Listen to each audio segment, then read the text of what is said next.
Hai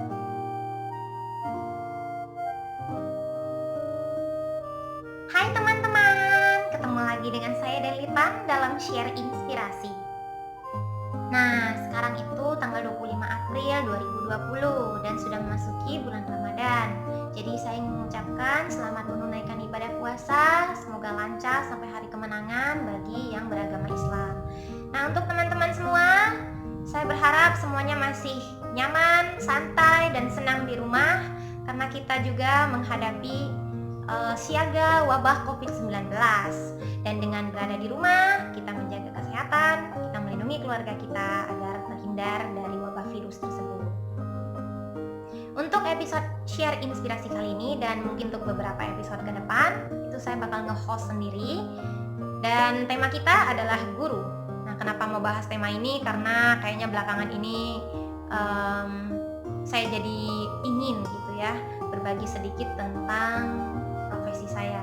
Ada yang tahu, mungkin ada yang belum tahu bahwa saya ini adalah seorang guru bahasa Inggris.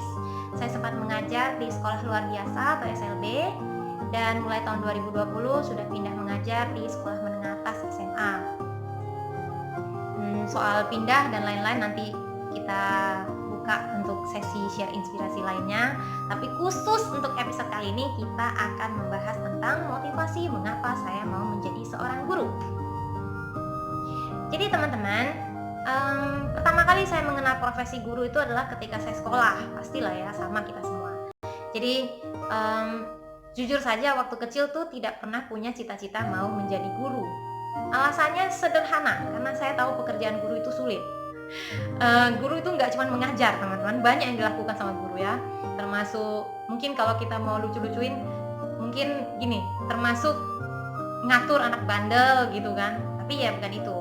Termasuk berkomunikasi dengan orang tua peserta didik, bagaimana mereka mengatur peserta didik di kelas. Terus guru juga harus bisa menguasai materi yang mau diajarkannya. Dan masih banyak lagi, apalagi kalau di bagian administrasi. Nah, itu kita nanti saya mungkin akan meluangkan satu episode untuk bahas pekerjaan guru ya.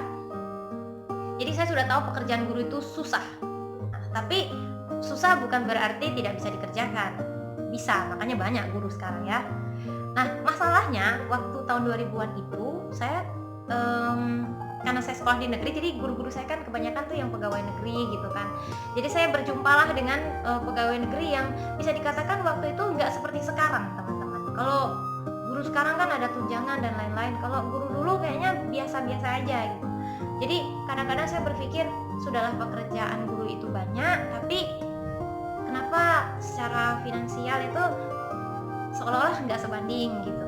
Itu waktu saya masih kecil mikirnya ya. Nah, tapi kemudian ada satu guru yang cerita sama saya bahwa menjadi guru itu bukan hanya mengejar materi. Guru itu punya cita-cita lain, yaitu mereka ingin melihat peserta didiknya berhasil. Ada juga yang bercerita bahwa mereka mencari kebahagiaan dan kebanggaan batin ketika melihat apa yang mereka ajarkan kepada peserta didik itu bermanfaat. Ada juga yang mengatakan ingin belajar sepanjang masa, karena guru adalah profesi yang menuntut untuk selalu belajar sepanjang masa di dalam proses mengajarnya. Saya sendiri dulu punya cita-cita pengen jadi musisi karena saya suka musik. Dan kemudian saya mulai berpikir kayaknya lebih baik jadi hobi aja. Karena kalau menjadikan musisi itu sebagai profesi nanti stres itu. Karena seniman itu kan dikenal dari karyanya. Kalau karyanya bagus ya naik daun, kalau karyanya kurang bagus naik darah gitu ya, karena stres gitu. Jadi lebih baik jadi hobi deh gitu. Kemudian saya pengen jadi orang yang berkaitan dengan bahasa dan sastra, kayak translator, kayak peneliti gitu. Makanya saya waktu SMA ngambil jurusan bahasa, saya belajar bahasa Prancis, bahasa Inggris, dan bahasa Jepang. Khusus bahasa Prancis masih banyak yang kurang, saya baru bisa tulis, bacanya doang, kalau ngomong belum bisa, masih belepotan ya. Nah, kalau Jepang sama Inggris udah lumayan lah. Kemudian saya kuliah. Nah, mungkin ada yang nggak tahu kalau jebolan saya itu bukan sarjana pendidikan, tapi saya jebolan dari sarjana sastra Inggris, SS. banyak yang bertanya kenapa yang jurusan sastra Inggris seperti saya mau jadi guru, dan kenapa saya nggak jadi orang yang meneliti bahasa gitu ya. Nah, sebenarnya kalau mau ditanya apa sih yang memotivasi saya, itu banyak. Salah satunya adalah guru yang waktu saya masih sekolah itu pernah bercerita bahwa ilmu itu cuman setetes air di samudera luas. Sebanyak apapun ilmu yang kita punya, itu tidak akan pernah ada habisnya dipelajari. Lalu saya berpikir gimana ya caranya supaya saya bisa tetap belajar kalau begitu. Sementara kita kan kerja, ya pekerjaan yang belajar terus ya guru gitu. Kemudian di saat orang kita harus banyak berbagi katanya, saya mau berbagi apa ya gitu, karena kan saya bukan orang yang punya banyak uang, jadi mau berbagi-bagi uang juga ada batasnya. Lalu terinspirasilah bahwa ada satu yang bisa kita bagi ke orang, tapi kita akan mendapat lebih banyak ketika kita memberi, yaitu ilmu, teman-teman. Jadi ketika kita berbagi ilmu kepada orang lain, ilmu yang kita bagikan gak akan habis, justru bertambah.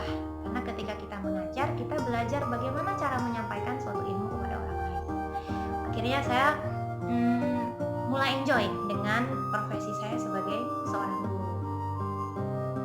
Sempat ditanya-tanya karena memang jurusan saya tidak linier. Tapi saya bersyukur karena pemerintah kemudian membuka program profesi guru, pendidikan profesi guru PPG yang diikuti untuk mendapatkan sertifikat pendidik. Dan saya merasa bersyukur karena pada tahun 2019 akhirnya sudah lulus dan sekarang sudah punya sertifikat pendidik. Mungkin itulah ya motivasinya. Jadi motivasi yang membuat saya menjadi guru itu adalah keinginan untuk berbagi sesuatu yang tidak pernah habis tapi bertambah. Kemudian juga ingin menjadi orang yang tidak berhenti belajar, ingin menjadi orang yang memberi manfaat kepada banyak orang. Dan saya percaya bahwa apa yang kita ajarkan kepada siswa kita sebagai seorang guru akan berguna bagi mereka di masa depan. Jadi selama kita punya waktu untuk mengajar, jangan disia-siakan. Nah teman-teman, mungkin itu dulu sedikit yang mau saya sampaikan, berbagi inspirasi tentang motivasi saya menjadi seorang guru. Kalau teman-teman ingin bertanya, ingin memberi komentar dan lain-lain sebagainya, silakan untuk menaruh pertanyaan, saran, serta kritiknya di kolom komentar ya teman-teman. Dan mungkin kita bisa bahas di episode share inspirasi berikutnya. Di episode share inspirasi berikutnya, kita akan membahas pekerjaan guru. Saya akan menggambarkan sedikit pekerjaan yang tugas dan kewajiban sebagai seorang guru. Jadi ditunggu ya teman-teman ya. Nah, saya mohon maaf apabila ada salah-salah kata. Terima kasih sudah menonton video ini. Dan kita jumpa lagi di episode share inspirasi berikutnya. Saya Den Lipan, salam inspirasi. Dadah.